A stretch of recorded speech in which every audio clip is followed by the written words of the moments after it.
मध्य प्रदेश में गैर कानूनी शराब के कारोबार को रोकने के लिए शिवराज सरकार ने मंजूरी दे दी है, जिसमें गैर कानूनी शराब से मौत पर उम्र कैद या फांसी की तजवीज होगी और बेचने वालों को अब 20 लाख रुपए का जुर्माना देना होगा, जो पहले 10 लाख रुपए था। मध्य प्रदेश में गैर कानूनी शराब के खिलाफ सख्त कानून को शिवराज सरकार ने मंजूरी दे दी। कैबिनेट में पास तजवीज के बाद अब मध्य प्रदेश में गैर कानूनी शराब से मौत पर उम्र कैद या फांसी की तजवीज होगी। अभी तक ऐसे मामलात में 10 साल की सजा की तजवीज थी।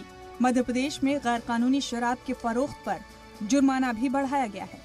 गैर कानूनी शराब बेचने पर अब 10 लाख के बजाय 20 लाख रुपए जुर्माना लगेगा। आबकारी कानून में ये तरमीम 9 अगस्त से शुरू हो रहे असेंबली सेशन में पेश की जाएगी। ऐसे लोगों को आजीवन कारावास या फांसी की सजा मिले, ये विधेयक हम लाएंगे विधानसभा में। आज कैबिनेट ने इसको पारित किया।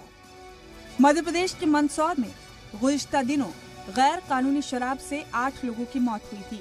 शिवराज काबीना ने तस्करी और गैर कानूनी फरोख्त रोकने के लिए शराब की बोतलों पर QR कोड के होलोग्राम लगाने का भी फैसला किया है।